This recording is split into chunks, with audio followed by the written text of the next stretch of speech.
اب بڑے مزے کی ایک ایونٹ ڈسکس ہونے لگا.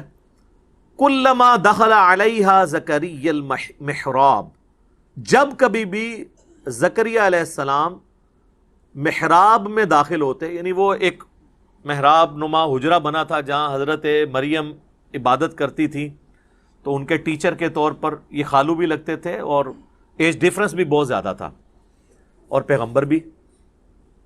جب کبھی وہ داخل ہوتے محراب میں، وجد عندہا رزقا، تو وہاں پہ وہ رزق پاتے. اللہ اکبر. وہ رزق ایک غیر معمولی رزق، یہ نہیں کہ کوئی آ کے نذرانہ چڑھا کے چلا جاتا تھا، ورنہ تو حضرت زکریا کو پتا ہوتا کہ یار یہ تو فلاں دے گیا ہے. بے موسمی پھل بھی ہوتے، موسم والے بھی، بڑے زبردست قسم کا فروٹ جو لگتا نہیں تھا کہ وہ قریب سے آ سکتا ہے. تو حضرت زکریا علیہ السلام نے ان سے پوچھا، قال یا مریم انا لکی ھذا، اے مریم یہ کہاں سے تیرے لیے یہ اتنا فروٹ آ جاتا ہے، ایسا رزق آ جاتا ہے. آپ ذرا پیری مریدی کے رشتے میں ذرا دیکھیں اس کو. پیر ہیں حضرت زکریا، اور دنیا کے بنائے ہوئے پیر نہیں، اللہ کے بنائے ہوئے پیغمبر. اور شاگرد بھی کوئی عام نہیں ہے، سیدہ مریم ہے. اور پیر اپنے مرید سے، مریدنی سے، یا اپنے سٹوڈنٹ سے پوچھ رہا ہے کہ یہ تیرے اوپر جو اتنا فضل و کرم ہے، خاص بے موسمی پھل ہیں، یہ کہاں سے آ گئے؟ آپ کے پاکستان کے مرید ہوتے تو کہتے ہیں حضور تہاڈی نگاہ مرشد ہے. ہاں، کیونکہ یہ تصوف کی لائن میں اللہ کا نام یوز ہوتا ہے، باقی فنا فی شیخ میں ہی ختم ہو جاتا ہے بندہ، فنا فی اللہ تک نہیں پہنچتا. قرآن میں تو فنا فی شیخ کا کوئی تعلق ہی نہیں قرآن کے ساتھ. قرآن میں رسول کی یا خلیفہ کی بیعت ہے، اور وہ بھی مشروط ہے اللہ کے ساتھ. رسول اللہ نے بھی بیعت لی نا حدیبیہ کے موقع پر، تو سورہ فتح میں آیا کہ اے نبی یہ جو تم سے بیعت تم لے رہے ہو نا جن کی، یہ ان کے ہاتھوں پہ اللہ کا ہاتھ ہے. اور سورہ توبہ میں اللہ نے فرمایا کہ اللہ نے مومنین کی جانیں اور مال جنت کے بدلے میں خرید لی ہیں، ایسی بیعت پر خوشیاں مناؤ. بیعت کہتے ہیں بیچنے کو، بائے لفظ استعمال ہوتا ہے. انسان کسی انسان کے آگے اپنے آپ کو نہیں بیچ سکتا، صرف اللہ ہی ہے جس کے سامنے آپ بیچ سکتے ہیں.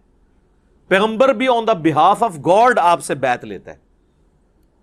یہاں تو کہتے ہیں نہیں، پہلے فنا فی شیخ ہوتا ہے، پھر فنا فی رسول ہوتا ہے، پھر یہ ہوتا ہے، فلاں یہ ہوتا ہے، کرتے کرتے کدھر تک لے جاتے ہیں. وہ فنا فی شیخ میں ہی مر جاتے ہیں. تو یہاں پہ شیخ پوچھ رہا ہے تو وہ مرید یہ نہیں کہہ رہا کہ حضور نگاہ مرشد ہے، حضور آپ کی ساری برکتیں ہیں، آپ کا ہی فیض ہے. نہیں، جواب جو ہے وہ بڑا عجیب ہے. ویسے قرآن و سنت کی جو ڈاکٹرن ہے اس میں بالکل یہی جواب دینا چاہیے، چاہے پیغمبر بھی سامنے موجود ہو نا، تو یہی کہنا چاہیے کہ یہ اللہ کا فضل ہے.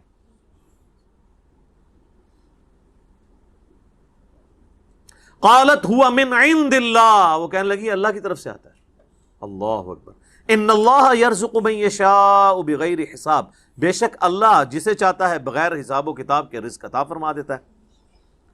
اب یہاں تو ہونا چاہیے تھا بھی تجھے بات کرنے کی تمیز نہیں ہے، میں نہیں اللہ کو مانتا، تو مجھے بتا رہی ہے کہ اللہ کی طرف سے، اللہ کی طرف ہی آتا ہے سارا کچھ، اللہ ہی کرتا ہے. پر کوئی ساڈا بھی وچ نظر ہے نا، فیض ہے نا، ساڈے ہی صدقے تسی کھا رہے ہو نا. صدقے صدقے سب انڈیا پاکستان بنگلہ دیش دیا بیماریاں نے. قرآن میں یہ چیز نہیں ہے. قرآن بالکل واضح ہے اپنے عقائد اور نظریات کے اندر. اور نبی علیہ السلام کی اگر زندگی آپ دیکھیں تو وہ تو آپ کو اس معاملے میں بہت سینسٹیوٹی کا لیول نظر آئے گا. صحیح مسلم میں حدیث ہے، کتاب الجمعہ چیپٹر میں، جمعے والے چیپٹر میں، نبی علیہ السلام کے سامنے ایک صحابی نے خطبہ دیتے ہوئے کہا، من یطع اللہ ورسولہ فقد رشد، جو کوئی اللہ اور اس کے رسول کی اطاعت کرے وہ کامیاب ہو گیا. ومن یعصہما فقد غوا، اور جس نے ان دونوں کی نافرمانی کی وہ گمراہ ہو گیا. میرے بھائیو، اس جملے میں نہ تو کوئی لٹریچر کی خرابی ہے، نہ یہ آؤٹ آف کانٹیکسٹ ہے، کیونکہ بات اس سے سٹارٹ ہوئی ہے جو اللہ اور اس کے رسول کی اطاعت کرے وہ کامیاب ہو گیا، جو ان دونوں کی نافرمانی کرے وہ ناکام ہو گیا. کوئی خرابی اس میں نہیں ہے لٹریچر کی. لیکن نبی علیہ السلام کو اتنا غصہ آیا. آپ فرمایا بئس الخطیب انت، کتنا برا خطیب ہے تو. اور پھر آپ نے یعنی اس کو ایک تو غصہ نکالا، وَإِنَّكَ لَعَلَىٰ خُلُقٍ عَظِيمٍ، لیکن امام الموحدین بھی ہیں.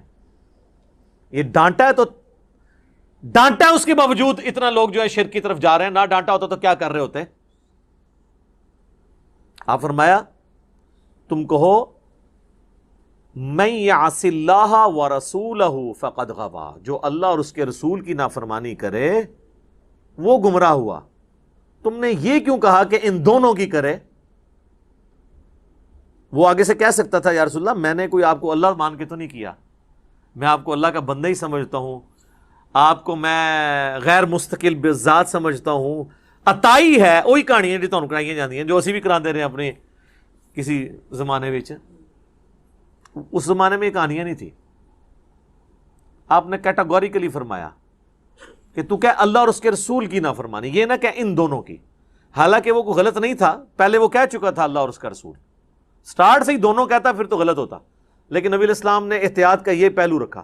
اور ابو داؤد میں اس کا ایک طریقہ ہے، اس میں آگے الفاظ ہیں. آپ نے فرمایا قم اذهب، اٹھ اور ادھر سے نکل. اتنا غصہ. حالانکہ آپ کے اخلاقیات اس چیز کے متقاضی تھے کہ آپ اس طریقے سے ایٹیچیوڈ نہ کرتے، لیکن توحید کا مسئلہ سینسٹیو ہے.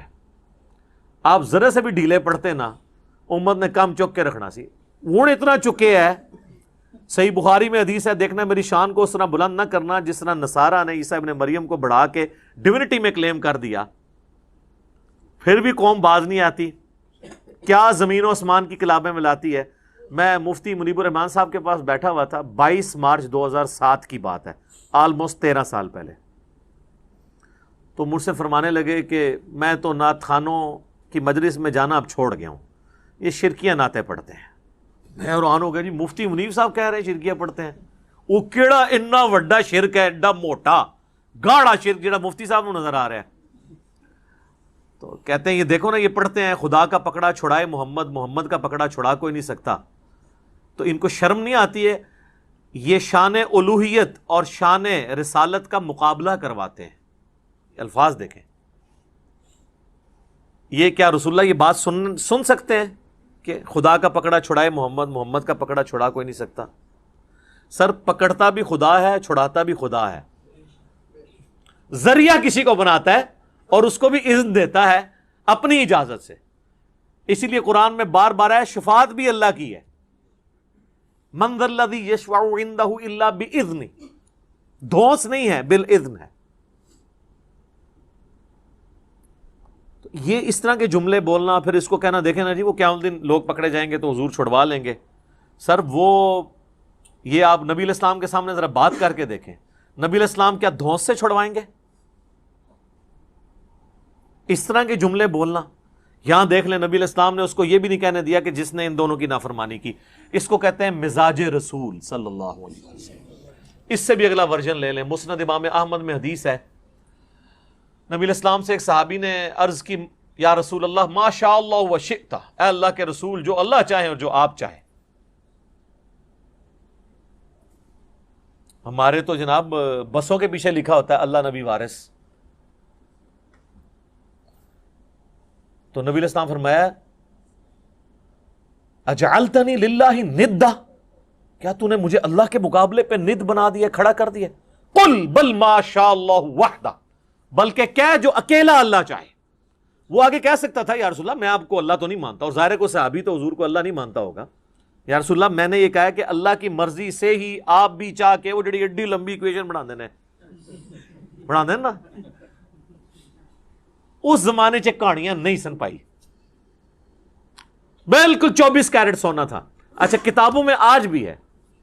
میں ایک بریلوی عالم کے پاس بیٹھا ہوا ہے، ہمارے جیلم کی 3 مسجدوں میں وہ جمعہ پڑھاتے ہیں، یعنی 3 جگہ تقریر کرتے ہیں، 1 جگہ جماعت کراتے ہیں. اتنا ان کو شوق ہے دین کی خدمت کرنے کا، لیکن تنخواہ بھی لیتے ہیں تینوں جگہ سے. تو ان کے سامنے بیٹھا تو میں نے ان کو یہ حدیث بیان کرنی شروع کی نا. ابھی میں صرف ادھر پہنچا نا، اجعلتنی للہ ندا، کہتے ہیں جی مرزا صاحب آپ نے کیا سمجھا اس کو؟ میں نے کہا جی آپ سمجھائیں. وہ کہتے ہیں اصل میں حضور پوچھ رہے تھے دیکھو مجھے تم نے اللہ تو نہیں بنا لیا نا کہیں, یعنی اگر اللہ نہیں بنایا پھر یہ کہہ سکتے ہو ماشاء اللہ ہوا شئتا, جو اللہ چاہے جو اس کا رسول چاہے. میں کہ سر اگے سنتے لو, اگے الفاظ نے قل بل ماشاء اللہ وحدہ, بلکہ کیا اکیلا جو اللہ چاہے. تو حدیث نے اپنی حفاظت کر دی. حضور یہ نہیں پوچھ رہے تھے کہ بھئی اگر اللہ بن کے کر رہے ہو تو نہ کہا کرو, اگر مجھے مخلوق سمجھ کے کہہ رہے ہو تو پھر کہہ دیا کرو کہ جو اللہ کی مرضی اور جو اس کے رسول کی مرضی. لیکن ایک ایکسیپشن ہے یہاں پہ, جب دین کا مسئلہ کوئی آئے گا نا تو ہم یہی کہیں گے اللہ اور اس کا رسول بہتر جانتے ہیں, کیونکہ دین کون سکھاتا ہے؟ پیغمبر. لیکن جو تکوینی امور ہیں, جو تقدیر سے تعلق رکھتے ہیں, وہ اللہ کے ساتھ خاص ہے. صحابہ کرام جس معاملے میں دین کے کوئی بات نہیں سمجھ آتی تھی کہتے تھے اللہ اور اس کا رسول بہتر جانتے ہیں. واللہ ورسولہ اعلم, کیونکہ دین تو رسول اللہ نے سکھانا ہے نا. بخاری و مسلم دونوں میں حدیث ہے, اللہ تعالیٰ جس کے ساتھ بھلائی کا ارادہ فرماتا ہے اسے دین کی فقہ عطا فرما دیتا ہے, سمجھ بوجھ, اور دیتا اللہ ہے, میں تو صرف تقسیم کرتا ہوں. نبی علیہ السلام نے کہا یہ جو دین بھی میں سکھا رہا ہوں نا, یہ میں اپنی کوئی بات نہیں سکھا رہا, اللہ مجھے دیتا ہے. وما ينطق عن الهوى ان هو الا وحی یوحى. اسی کو پکڑ کے پھر والا حضرت نے شعر کہہ دیا نا, رب ہے معطی یہ ہے قاسم, رزق اس کا ہے کھلاتے یہ ہیں. وہ کہتے ہیں یہ رزق بھی رسول اللہ ہی تقسیم کر رہے ہیں, حالانکہ اس میں علم دین کی بات ہوئی تھی. آدھی بات پکڑ لی, اور وہ آپ دیکھیں حدیث بھی آدھی لکھی ہوتی ہے, واللہ معطی وانا قاسم, پیچھے بھی کچھ الفاظ نے, اور اس میں امام بخاری نے باب باندھا ہے کہ اللہ تعالیٰ جس کے ساتھ بھلائی کا ارادہ فرماتا ہے اسے دین کی سمجھ بوجھ عطا فرما دیتا ہے. یہ دین کے معاملے میں ہے, باقی معاملات میں آپ یہ نہیں کہہ سکتے جو اللہ چاہے اور جو اس کا رسول چاہے, نہیں, جو اللہ چاہے. اسی لیے دیکھیں ہماری ٹریڈیشن میں بھی اللہ کا شکر ہے یہی چیزیں ہیں. ہم کسی چیز کو بھی نظر سے بچانے کے لیے کیا کہتے ہیں؟ ماشاء اللہ. کسی نے آج تک کہا ماشاء اللہ و رسول؟ مستقبل کے لیے ارادہ کرتے ہیں تو ہم کیا کہتے ہیں؟ انشاءاللہ. کسی نے کہا کبھی انشاءاللہ و رسول؟ ٹریڈیشن میں, کتابوں میں ہر چیز اپنی جگہ صحیح فٹ ہوئی ہوئی ہے. ہاں باقی پھر جب اس میں خرابیاں آنا شروع ہوتی ہیں تو پھر آپ دیکھیں اس میں تو پھر وہ پیر کو بھی بیچ میں ڈال لیتے ہیں. کئی لوگ ہیں وہ اپنے کئی ایک دنیاوی معاملات میں بھی کہتے ہیں نہیں پہلے میں پیر صاحب سے مشورہ کروں گا پھر میں اس کے مطابق چلوں گا. یہ ان کی یعنی ایک گراوٹ کا لیول ہوتا ہے. تو یہ حضرت سیدہ مریم نے امت کو عقیدہ دے دیا ہے, اپنی ماننے والوں کو بھی اور ہمیں بھی, ہم بھی ان کے ماننے والے ہیں کہ آپ نے یہی کہنا ہے کہ اللہ جسے چاہتا ہے بغیر حساب و کتاب کے رزق دیتا ہے. آپ جب حضرت زکریا علیہ السلام نے یہ بات سنی نا, سر دیکھیں, ہنالک دعا زکریا ربہ, این اسی وقت اسی جگہ پر, دیر اینڈ دین. ہنالک عربی میں استعمال ہوتا ہے اسی وقت اسی جگہ پر دعا کر دی انہوں نے.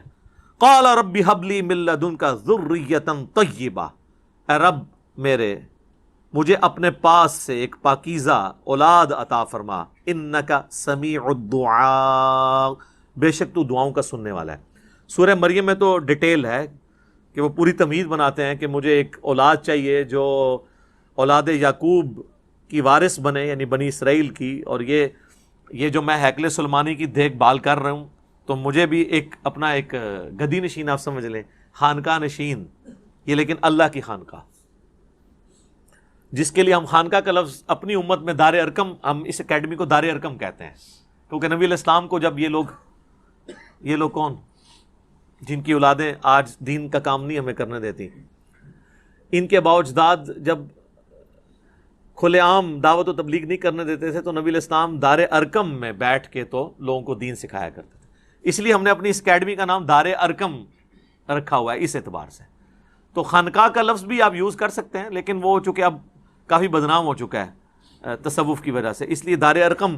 پھر جب ہمارے نبی کی سنت دار ارکم ہے تو ہم کیوں ہیکل کا لفظ یا معبد کا لفظ استعمال کریں؟ ہمیں وہی ٹرمز یوز کرنی چاہیے. عبادت گاہ کے لیے مسجد کی ٹرم, اسی لیے ہم نے مسلم کی ٹرم بھی عام کی ہے کہ نہ میں وابی نہ میں بابی, میں ہوں مسلم علمی کتابی. آپ ساری وہ ٹرمنالوجیز یوز کریں جو قرآن اور سنت کے اندر آئی ہیں, فخر کے ساتھ کریں. مؤمن, مسلم, مسجد, یہ سارے الفاظ استعمال کریں.